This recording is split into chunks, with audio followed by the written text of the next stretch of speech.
Alright, so this is more of a video for posterity's sake, if anything. But in lieu of the recent news that has happened with Destiny 2, as of next month, it's going to stop having live service updates. I don't know if that's going to mean it's going to fully shut down, because the last event that it has will be the Moments of Triumph. So who knows what happens after that. I am really hoping that the development team keeps the actual game going in a maintenance mode like Destiny 1 is, or it may just be the final end of the game. As much as I'd really not want it to be that, it's eventually going to happen. But I wanted today to go over some of the different moments that I have had with Destiny 2. The ups, the downs, everything. It has been quite a while since I've launched Destiny. So I may just do things out of pure habit, like checking the store.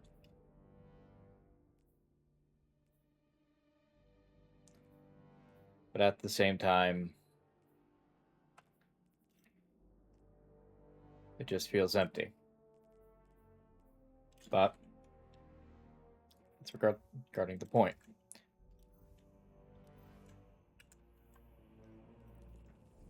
So, give me just a moment here. I actually wanted to go to the shooting range because that's going to allow me to actually talk about the things I wanted today. At least without being interrupted.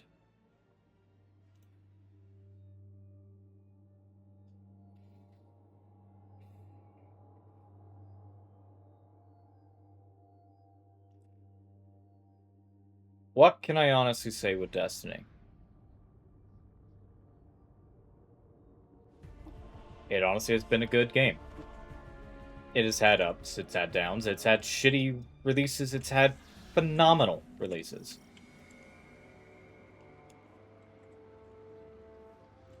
And now just sit right here with my Guardian, so this way things can be said. And I just want it to be said that I don't hate the game. But there are times I don't love it either. And that's with anything.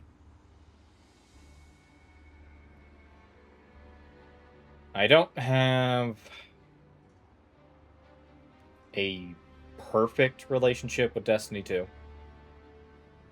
Mainly because I've had a very rough start with it. I'm actually going to see if I can bring up the timeline. No, not that. I don't want that. There used to be a thing here to do a history or a timeline of Destiny.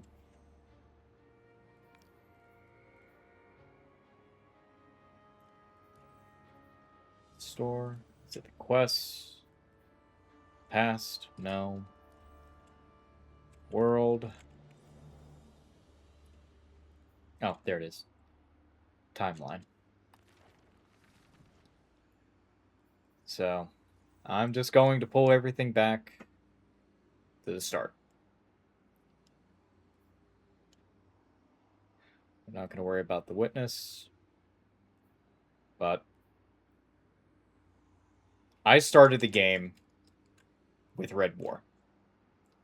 Folks will not know what the Red War had because of the bullshit that happened during the Forsaken era, which I'll get into later.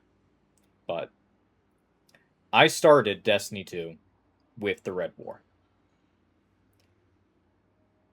I never played Destiny 1, despite the fact that I asked folks multiple times, should I play it? I was told no. I halfway regret that decision, simply because there are characters in Destiny 2 that I didn't know about. I didn't know about Elsie, or as we knew, the Stranger. I didn't know about Mara Sov. I didn't know about Crow. Or Uldren, as he was found out to be. I didn't know a lot of characters. Hell, I didn't know about Siva or any of that jazz. I didn't know about the stuff that happened in Rise of Iron. I didn't know about Oryx. I didn't know about any of that. I didn't know anything from Destiny 1's lore. It was strictly just me playing Destiny 2. That was the start of it. And because of it, I was severely blindsided, at least to me, when characters would pop up. I mean, they did a great job with Zavala, Ikora, Cade. I knew all of them from the promotional materials, but I didn't know about anyone else. Started up the tower, immediately get thrown into a complete obliteration that was happening. So there was that. Went through the entire story, learning more about what we actually fucking were, or what I was as a guardian. I had no idea what the fuck I was. I was just told that, hey, I have space magic from anyone that told me about Destiny 2. But this is actually where the start of my rocky relationship had.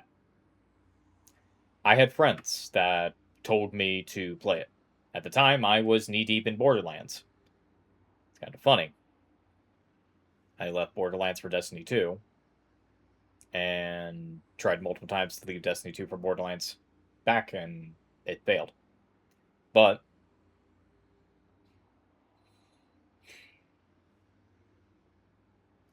not even towards the start of Curse of Osiris did that friend group leave. They left me. They just never came back to the game. So I was alone. So I ended up playing Destiny alone.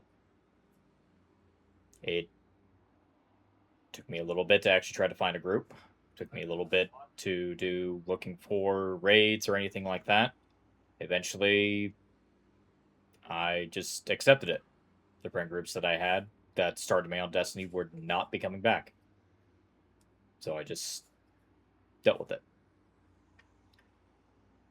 Not much can be said here. I went through Curse of Osiris. I felt the pain that was going around Mercury without my Sparrow. I tried. I went through the problems that was dealing with how low the game had gotten because of how bad this expansion was at the time. Then the revival that happened with Warmind. Personally, to me, Warmind saved everything. Saved everything. They had made it where you could regain old armors because it was put into an armory system versus constantly getting it and holding it in your vault.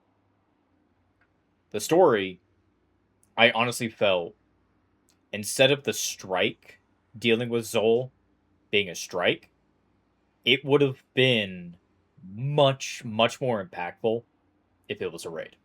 To me. Because honestly, we were dealing with a god at that time. We were dealing with a god. A hive god. A frozen hive god. Yeah, you can make the argument, oh, he was still weak because of waking up. That doesn't stop a god. I honestly feel like the story could have ended a lot better with a full-blown raid. But it didn't. And from there, when they started working on the seasonal platforms, we got Forsaken. Personally, it was one of the best expansions. And a lot of folks will say that. Because it felt so much different than what we had already dealt with. What I had dealt with. At this point, again, I was already going through stuff solo. It didn't matter if I had friends or not. I gave up on trying to have a guild. I gave up trying to bring people into the game itself. I just gave up on a lot of that. And it's through Forsaken that we have Cayde disappearing on us, being killed. Now, again, I never played Destiny 1, so I never had that connection to Cayde all that often, outside of what we were already given from the story. I enjoyed it. I was sad to see him just go. I was angry. A lot of folks were angry.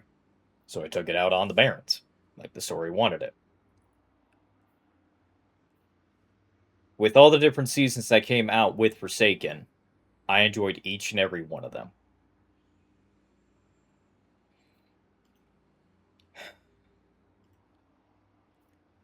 The Black Armory was fun. The puzzles that they had that required you to have the 3 or 4 main weapons needed to solve the full Black Forge. It was amazing to have that. Drifter, Gambit Prime, introduction of Gambit, I want to say. There's not really much I can say because Gambit was a mixed bag. You had the PvE element, added with the PvP element. Players that grinded entirely on PvP, they would wreck team shits. Didn't matter. There were so many quests that I was trying to do that flat out said, if you get killed, you restart this step all over again. And dear God, did it happen too many times. I still, to this day, whenever I was in Gambit now, still call the Prime Servitor Meatball, because that's what it was nicknamed. And then we had Season of Opulence. God, so many good things came about with Menagerie. The Menagerie was simple. It was a fake raid. It was a actual calm. I can't say calm. Casual. It was a casual kind of raiding experience. You would go in with a team. You would do the objectives. You couldn't really lose. You really couldn't. I mean, you could fail the objectives, but the mission would keep going until the team got to the boss. That's it. And then come to find out that there was a little cheese that you can do by doing section loading that would allow you to constantly gain a crap ton of rewards, made it where doing the missions was actually worth it. Because at the time, we didn't have crafting. We had random rolls. That's all it was. It was random rolls on the guns. And you had to get so many guns in order to get the roll you wanted. Then Shadowkeep came around. Shadowkeep, unfortunately to me, it was one of those lackluster kind of stories. Like, to be honest, the story itself, something woke up on the moon. Well, guess what? We found out that there's a pyramid ship on the moon. A goddamn pyramid ship that's been hiding on the moon this whole damn time. And from it, we got the introduction of artifacts again. We went through time, quite literally, with Osiris and his sundial. We rescued Saint 14, which a lot of folks had speculated, where the hell is he? Because apparently he went missing looking for Osiris back in Curse. Well, we found him. He was dead in the Infinite Forest. Well, we found a way to bring him back. And also created a somewhat time paradox because, yeah, we are apparently the guardian that invigorated him to be who he is. Then we had Season of the Worthy. And then Season of Arrivals.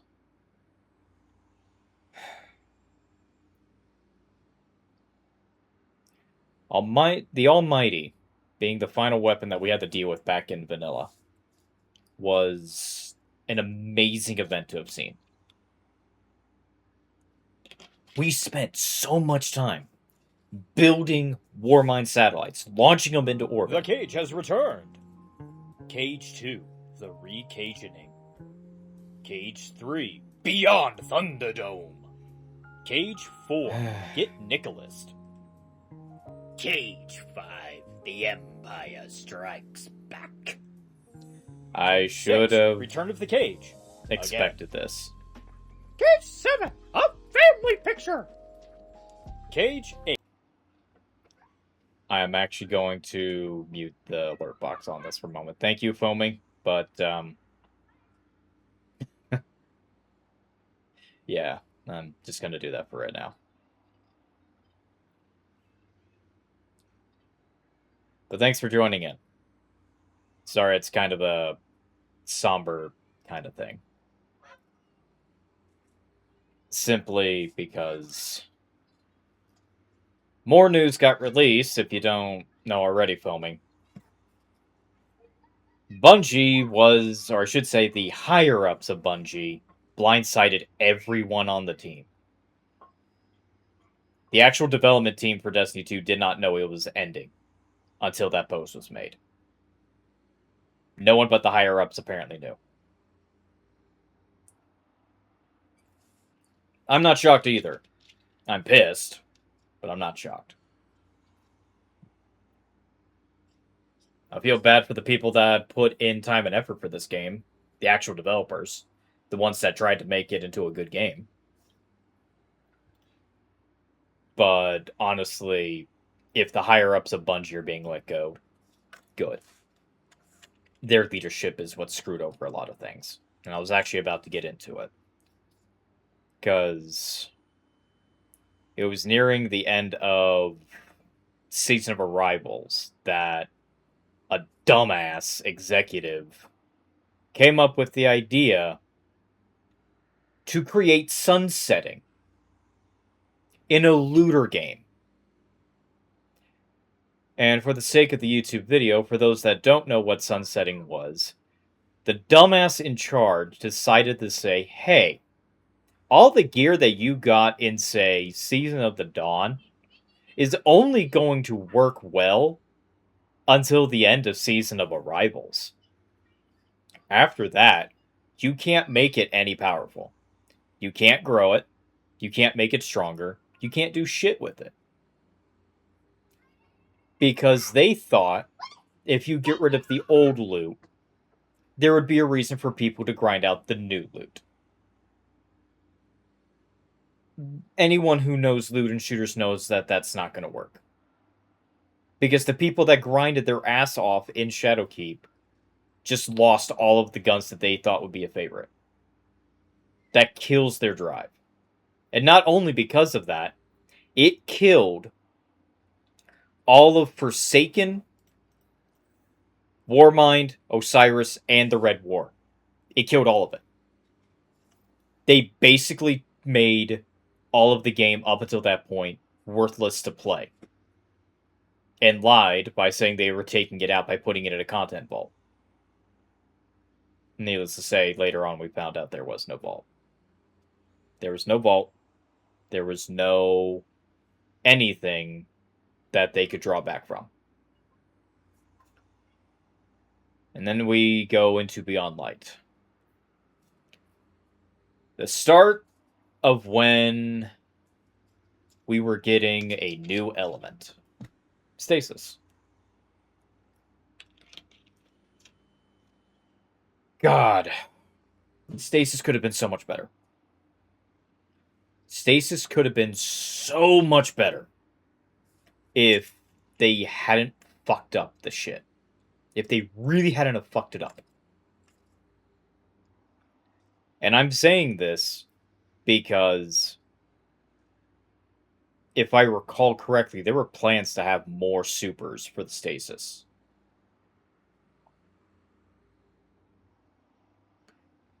We never really got that. We didn't.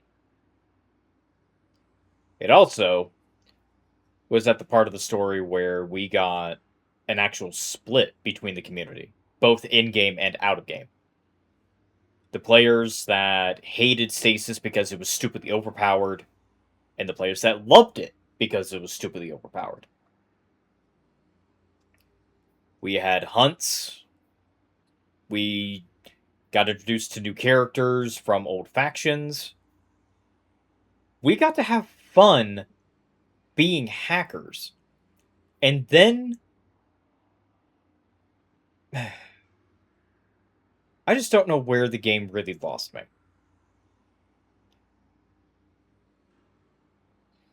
We found out so many story details from all of these different seasons. And sadly, we probably will never get any real answers on them.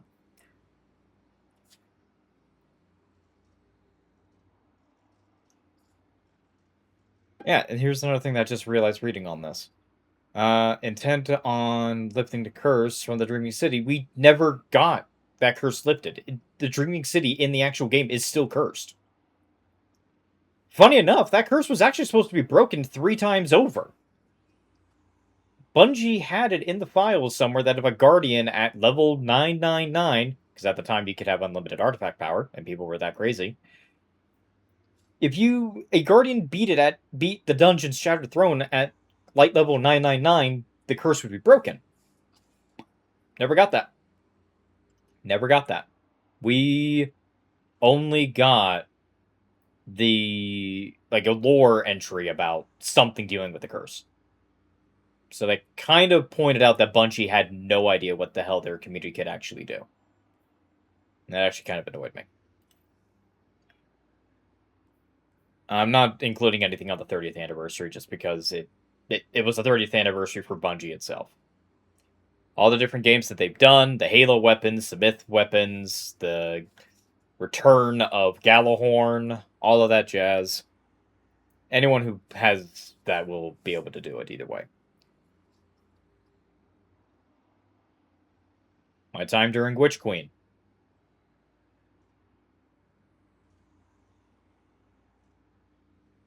Val, I'm not your dad.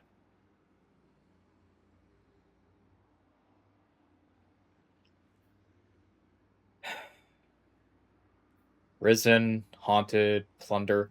This is the one thing I actually kind of got annoyed when it came to Bungie. Their timing on certain expansions. If they had released Season of the Haunted during Halloween, like Flip Plunder and Flip Haunted, if you swapped those around, Haunted would have been so much fun just because it would have been able to dive into the Halloween aspect.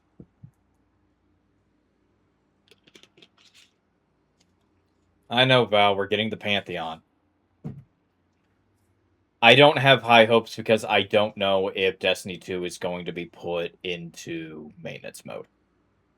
If it is, and the Pantheon is permanent, I'll be happy. But until then, I am curbing my expectations on this. Other than that... God... So many different things that have happened in Witch Queen that I can't really remember too much on. I enjoyed the... Oh, no. I remember a funny thing with Witch Queen now.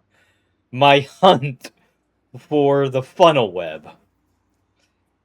So, this was something I was doing for a while back. Bringing back up the sunsetting, I had spent a while getting a, quote, PvE set of PvP gear. The Recluse, the Mountaintop. There was another weapon I can't remember for my power slide. I think it was the Komodo. When Sunsetting came out and ruined all of my builds for that, I was desperate trying to get a copy of the Funnel Web that had perks that would make it feel like the Recluse again. A reload perk that I could work with, and a damage perk. I was looking for Subsistence and Frenzy.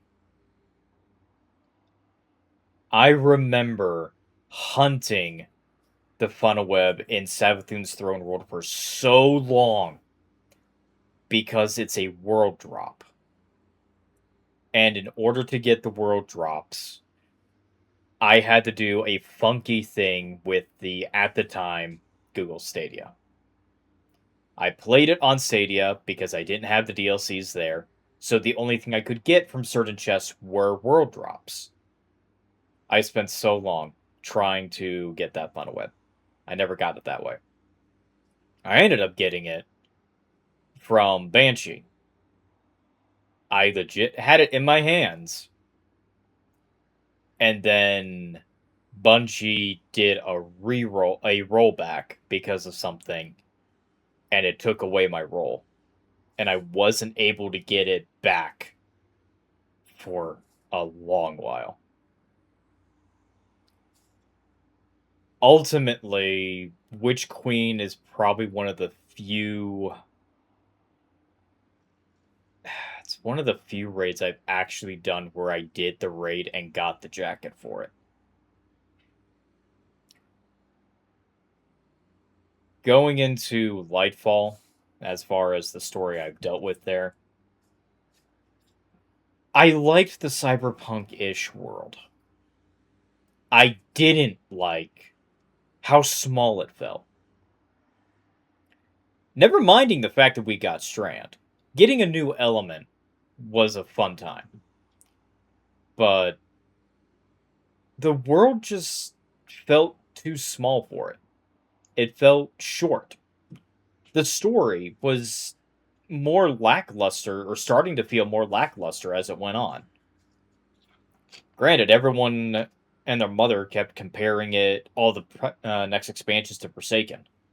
The problem is, Forsaken was essentially 2 expansions in one. Yeah, when you complete the Tangled Shore, you would eventually unlock the Dreaming City. Well, the Dreaming City's still there. The Tangled Shore is long since gone. But everyone kept comparing it to all the other expansions to Forsaken. And I also felt that that was unfair. Like, Lightfall could have been good. Honestly, it was decent of an expansion. It wasn't the best. Like, long from that, it was not the best expansion by a long shot. But it was still fun. I had fun with the 80s montage. I had fun with some of the stuff that we got introduced to. Like, granted, yes, we got introduced to characters that we didn't care for. And one character that was already, like, killed off, like, nearing the end.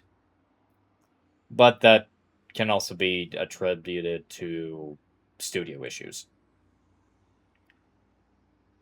But even the seasons we had in here, Defiance, The Deep, Season of the Witch, Season of the Wish, these were all good seasons in my opinion. Maybe not The Deep, but The Deep we got lore implications that could have been so interesting to explore. So, for those that may not know, and I'm actually just going to keep it on Season of the Deep for right now on this, Season of the Deep had us exploring the methane sea of Titan. And for those that did play the original Vanilla Destiny, folks always wondered what the hell was down there. Well, we found out. We found out that apparently, after defeating him in Destiny 1, that's where Oryx's body landed. At the bottom of the methane ocean on Titan. Which, actually, to be honest, if the rumors of a, quote, hive worm was in the seas was there, that could have actually been Oryx's worm.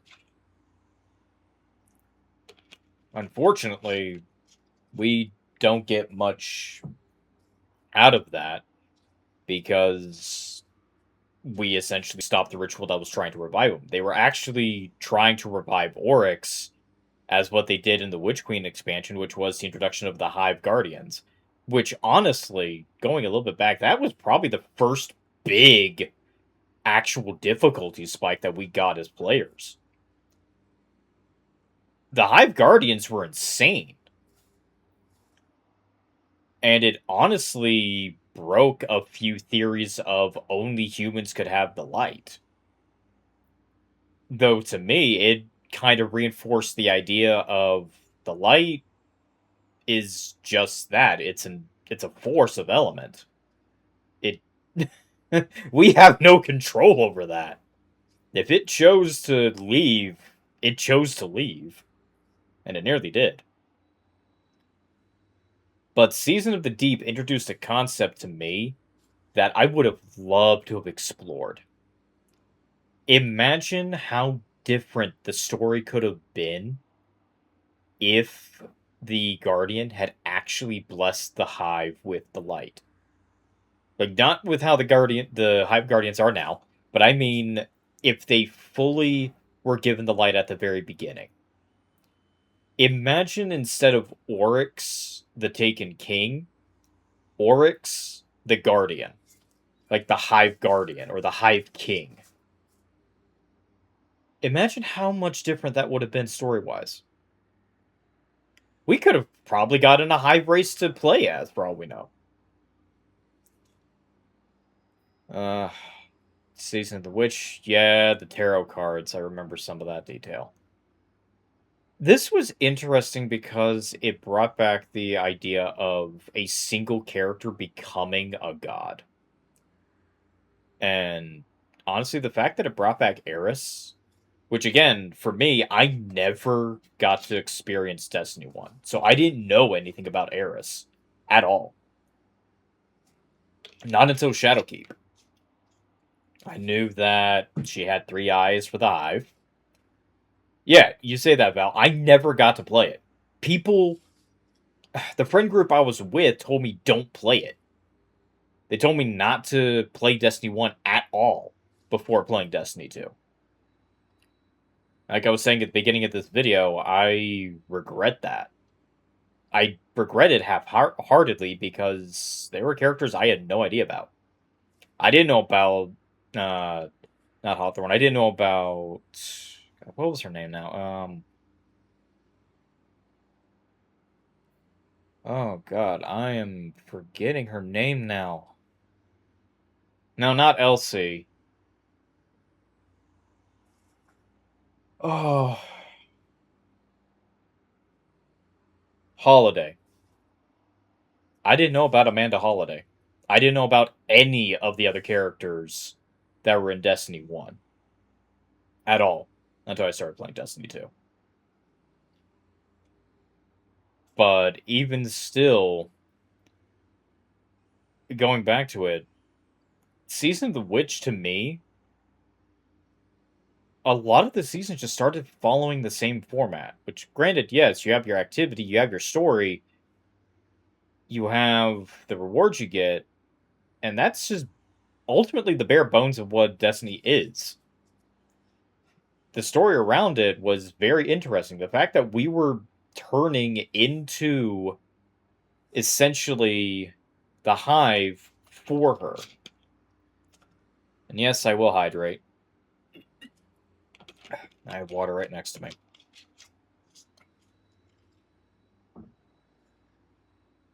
The fact that one character in a single move dethroned 2 remaining Hive gods just was, to me, pure brilliance. Val, I'm going to be honest, there won't be a Destiny 3. There won't be. Bungie's getting hit with layoffs left and right. And apparently, even the development team did not know about Destiny 2 ending. They were blindsided like us. So that just tells me that the higher-ups at Sony and Bungie don't give a shit. So there's not going to be a Destiny 3. If anything comes out for Destiny 3 now that's not from Bungie, it's bullshit. It's bullshit, it's bait, it's people trying to have copium. As much as I wish there could be a continuation. And I'll get into my reasonings why in a little bit.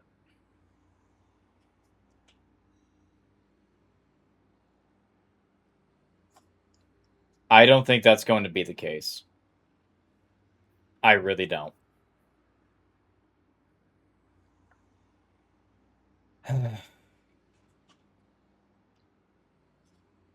I won't lie about Season of the Wish here. The activity they had, just basically being a gauntlet, it got boring. It got boring with some of the modifiers. It got boring with how no one paid attention to half the shit that was going on. And I think this is more of a case of a lot of people were probably expecting carries from the community. Like, they were probably expecting older folks to be just already playing through it and knowing what to do and getting their carries. That's what I was experiencing a lot with some of the looking for groups. However, it did give us one thing, which was we got a way into the Traveler for the final shape. Now, ultimately, this is where Destiny 2 as a story ended for me. This is ultimately where it ended. We go into the Traveler, we fight the Witness, we defeat the Witness, we severed everything, and stopped the final shape happening. That was the end of Destiny 2's Light and Dark Saga. I enjoyed the story. The fact that they brought Cayde back for it gave me a little bit of closure. Sadly, how he came back kind of disappointed. Not really disappointed me, but more shocked me because there was a few problems with that. But it worked out in the end. Either way, the Echo Tales, they were a good, interesting idea of what they were trying to do. They opened up so many possibilities into how the story could go there.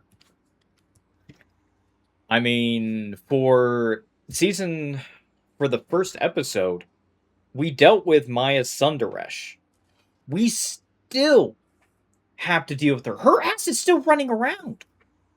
Like, if what you say is correct, Val, and they want to do a newer D3, I'm hoping that team actually plays Destiny 2 and understands where the story is. I doubt it's going to do that. It's probably not going to have anything related to Destiny 2 at all. But if they have any inkling of an old team there that knows what the story is, they will bring back Maya Sundaresh so we can deal with her. In Revenant, Aramis from Beyond Light leaves to a new Elixni homeworld. They leave to a new planet. And we don't get any other story from that. She's just gone. She doesn't want anything to do with us, yeah, but she's still technically out there. And then with Heresy, oh god, with Heresy, the fact that we not only go back to the actual Dreadnought, a space, again, I never got to experience in Destiny 1, outside of the Legacy raid for Kingsfall, going through this area, I loved it. I loved the aesthetics. I loved the history that it had. Even if it wasn't the full map for the actual Dreadnought, I enjoyed it. I just kind of wish there was more of an exploratory version of it where I didn't have to deal with enemies, but say the thing. Now, this is where it gets hard. Because, as you know, we are currently in Renegades for this. There will not be anything past this, unfortunately. But the fact that we started this Fate saga with Edge of Fate gave me hope on something bigger than just a universal threat being used again and again and again. This was meant to be the start of a new saga. This is meant to be a new beginning for Destiny 2 as a whole, in terms of we now have a new objective. We have a new reason to keep playing. We have a new story to go through. And unfortunately, as to what we all know, Bungie is dealing with all their shit with Sony, their crap-tastic of a leadership that doesn't want to over-deliver. Yeah, more like no deliver at all. But the fact that we got a new world, that gave me... They gave me some idea that the old worlds may come back in some fashion. And they have, in a way. In Witch Queen, we got Mars back to a degree because of the Conclave. We got Titan back for a moment because of Season of the Deep. We did not get Io back at all. We don't have Mercury back. And those still have their own problems that we can deal with. But the fact that we got a new planet meant that there could have been a chance where we could get those planets back. It meant that maybe, just maybe, somehow, defeating the Witness, we could get old planets back and we can restore them. Didn't matter if they had new problems with them. We'd deal with it. That's how we were. And the fact that we got told in Edge of Fate that we are dealing with the Nine, gods we had never really dealt with outside of the trials of the Nine. I was ecstatic to hear this, because I'd only ever heard of the Nine because of their armors from the Prophecy Dungeon. The weapons that we would eventually get through it. I was ecstatic that we would be getting something with them. And then come to find out, it's ultimately a story of we have to find a way to, quote, bind them, else humanity is doomed. We still don't know how we can bind them. We have no idea. The story has abruptly ended with the end of Renegades on that fact. But the fact that we were given not only a new character in... Oh god, what was his name?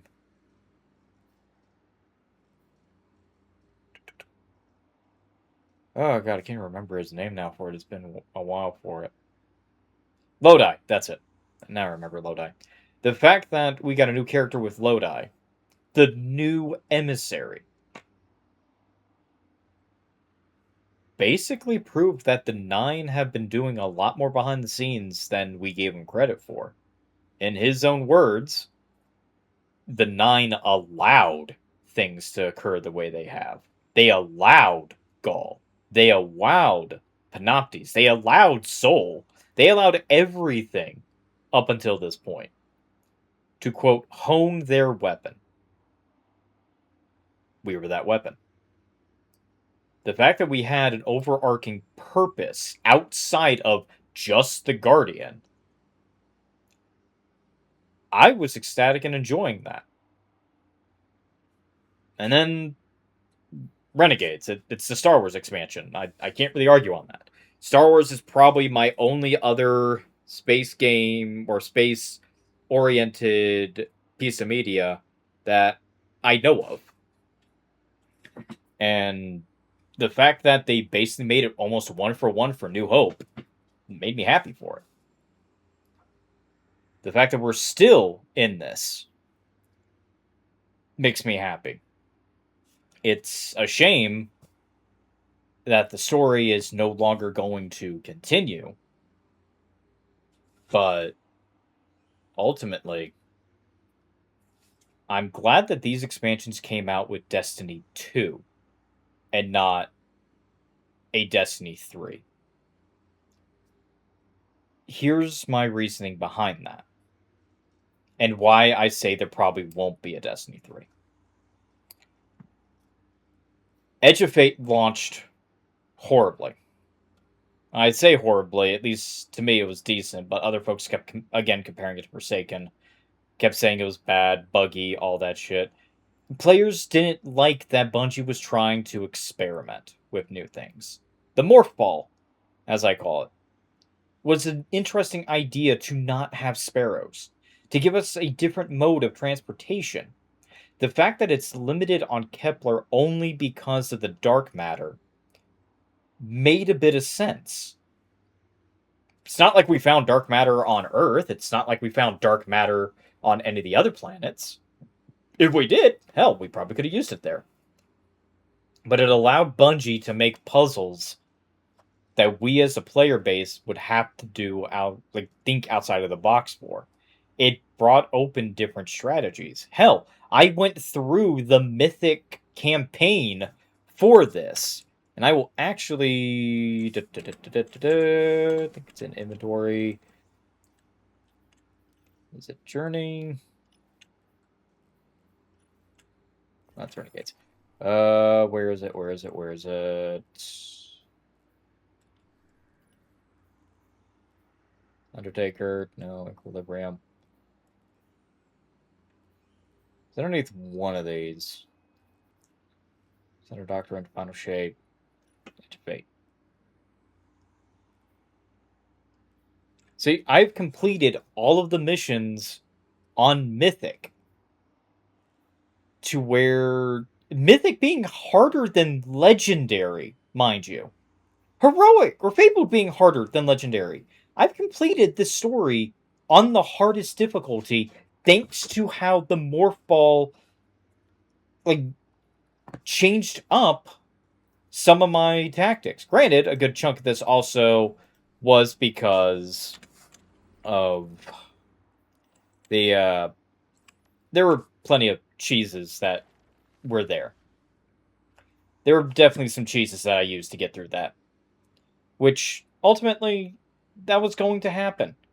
You can't make a game without having some kind of cheese being in there. But even still, I am glad these two expansions came out with Destiny 2 instead of Destiny 3, because I feel we would not have gotten Renegades with a Destiny 3.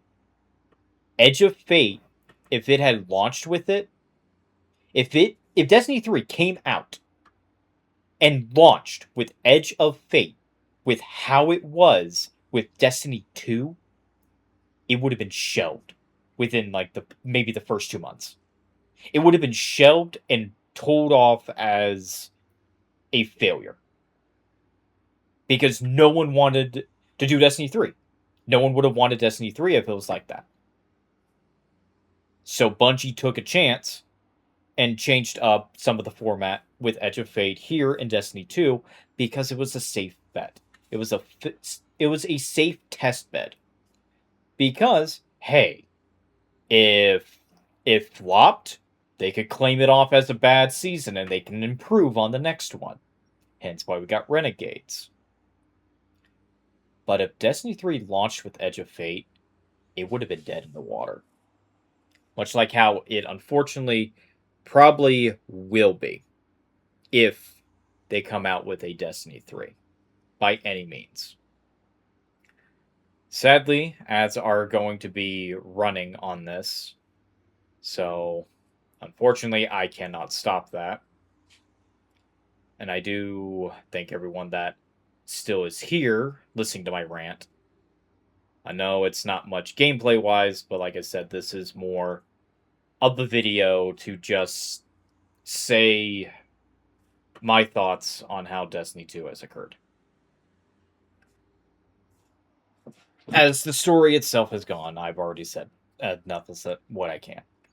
I've gone through each and every one of these expansions as much as I wish I could have done it with a group of friends. Sadly, that never was in the cards. I was unfortunately just going to be playing this game solo, and I had a feeling that was going to be the case regardless. But ultimately, I do wish the best for the folks that are still at Bungie, the actual hardworking ones.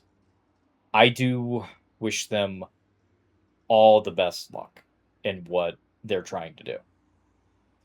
In terms of the futures that may hold for them, hopefully, there may be a Destiny 3. And maybe someone on a new team is from the old team, and they're able to keep the legacy going. They're able to build up from what they have. But at the current moment, once the last update drops, I will continue to play Destiny 2 on and off until its actual last day. Until they decide to pull the plug on the server, I am going to continue playing. That is my tale when it comes to Destiny. And I hope everyone on this YouTube video can understand where the frustration for a lot of the community is. Stories aren't going to be told, they're not going to be finished, and we may never get that closure. Now with that, this will be the end of the YouTube recording.